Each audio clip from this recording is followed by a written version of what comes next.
Welcome back. You're watching Africa Live. Now, the 68th session of the World Health Organization Regional Committee meeting is underway in Senegal's capital, Dakar. Health ministers from at least 47 African countries are attending that event.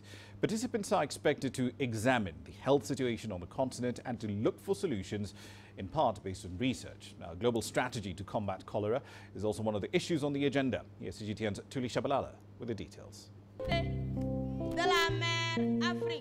This annual gathering is attended by over 400 delegates. They are seeking ways to improve access to medical treatment and medicines in Africa. Participants are also here to propose solutions to Africa's health needs for Agenda 2030. Non-communicable diseases have become a major concern for our states. In Senegal, as in most countries, these non-communicable diseases are the leading cause of morbidity.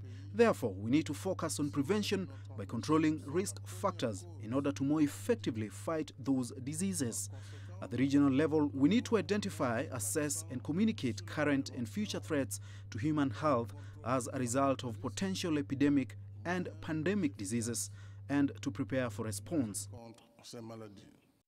The WHO has admitted there's limited access to health care on the continent. High on the agenda is ways to end the cholera pandemic by 2030. There were over 150,000 cholera cases reported from 17 countries last year. Delegates are looking for ways to increase investment in clean water and sanitation. It must be done in such a way that there is not one communicable disease with epidemic potential which is beyond control.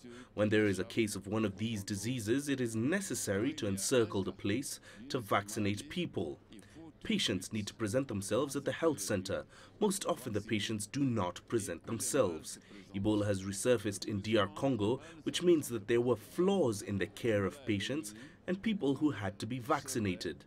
It requires vigilance, surveillance, political will, and the popular will that everyone participates and understands that it is a real danger. Governments are being encouraged to set aside a large portion of their budgets to strengthen health systems. The meeting ends on Friday. Thuli Tshabalala, CGTN.